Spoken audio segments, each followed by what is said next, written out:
This is Ron Burgundy. This is my 98 Crown Vic that we bought for $250. Fuel pump battery later, it at least ran. Has a twin I-beam conversion. We customly figured out how to get in there. 30-inch tires, different front and back, custom paint, custom bodywork, and she runs like a champ.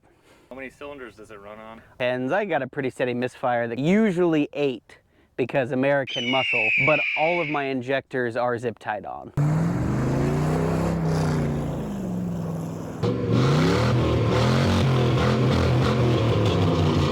I can't talk right now. I'm doing hot guy shit.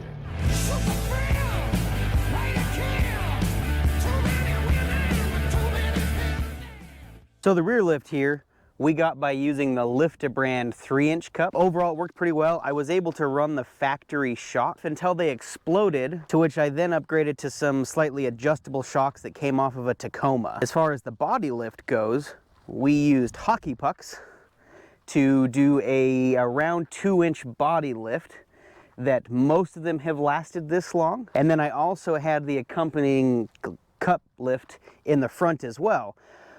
But I kept bending one or both control arms, upper control arms, every 3 months. So I did an upper control arm delete. We installed twin I-beams out of an 80s vintage F-150.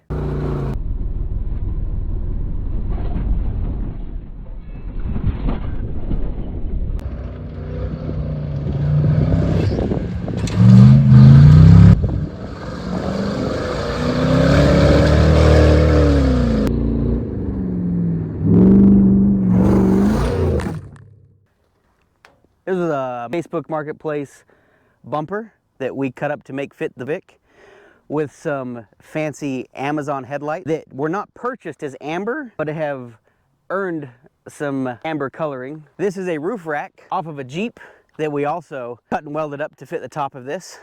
And she's about 7 inches, 6 to 7 inches taller than stock. What's that shit? Oh, that's so no one steals our lift. Our radius arms are held on with hitch lock pins.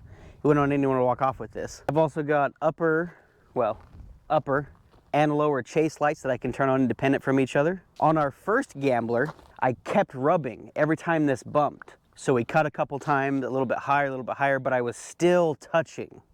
So we tested out the Facebook myth, and we went and bought some footballs, stuck them in my springs, and I got about 3/4 of an inch of a lift by putting footballs in my springs that almost lasted the whole weekend. In a pinch, you could get by. I really wanted rocker panel switches. That's my front lights, those are my other front lights, my lower rear, my upper rear, this is nothing. CB radio, because you gotta have one of those. The problem is, the radio was in the way. So we had to move that to somewhere convenient and put that next to my ibuprofen and install the radio in the glove box. Now in the trunk, that's my spare tire carrier, because when you're running different size wheel patterns front and rear, you have to carry 2 different sets of spares everywhere you go. And then obviously some camp chairs so that while you're waiting to be rescued, you have something to sit on.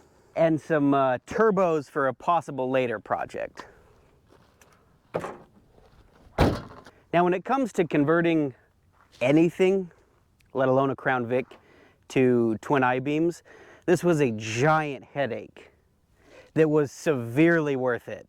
I have about 12 to 14 inches worth of travel up and down.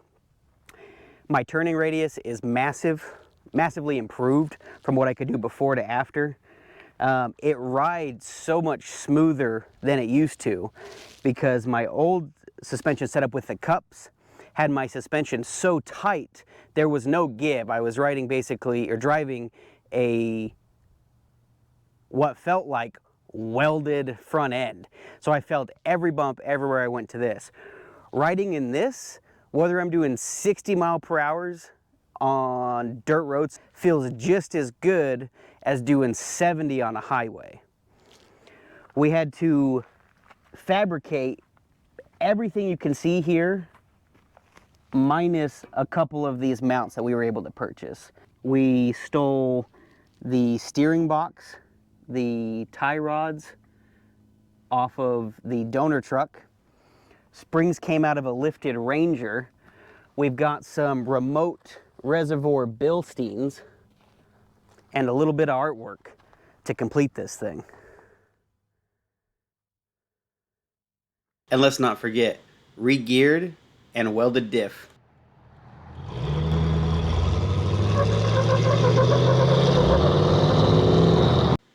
Now, against public opinion, Ron is neither a police interceptor or a ranger. Ron started life as a plain Jane Crown Vic with an open differential and 272 gears. Which also means that was one of the very first things to go. We ripped out the 272 factory gears and installed 410 gears. I then used my very professional welding skills to go through and weld up the rear end, which has single-handedly changed performance of this car more than any other upgrade up to this point that we've ever done. Particularly in terms of the ability to get places I shouldn't and having to replace tires about once a year. So for what's under the hood of this V8 is the completely stock 195-ish horsepower 4.6 that these had in 1998. We have custom grime everywhere, but we did add shock hoops that will also allow some maybe further hoonery down the road. We were able to design, build, and weld these into the frame to allow the shocks to have a strong mounting point for how poorly this gets treated. Where would I like to see Ron end up in the future? Long term, possibly some further travel out of the rear end. We're a little more than stock right now. The big thing is going to be powertrain. Eventually, Ron's going to end up LS swapped for some massive mistakes in my future that are going to be a lot of fun. Front doors are going to be butterfly doors, or only one of them will because Gambler 500. And I would like this thing to be obnoxiously loud and boosted. I'd like to take a second and thank the sponsors for today's video. Well, at least that's where I think I would put them if we had any. But really, I want to take a second and give a huge shout out to the Gambler 500. The community they've built, the mission they have to take care of the planet. I'm proud to be a part of this. Also, shout out to Tate for starting it all. He's a fantastic human being, and I'm better having met him. We had the opportunity to spend a weekend with Tate, the Gambler 500, the Sons of Smokey, and the Bronco Wild Fun cleaning up Moab while we ran all of our cars down the trails. And was actually the first trip we took my twin I-beams on, which luckily enough survived. Here's a clip of that weekend that Tate filmed that he said we could use.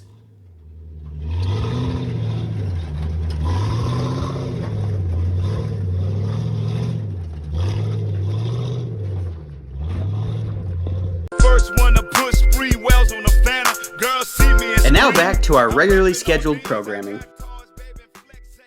And that's how Ron went from this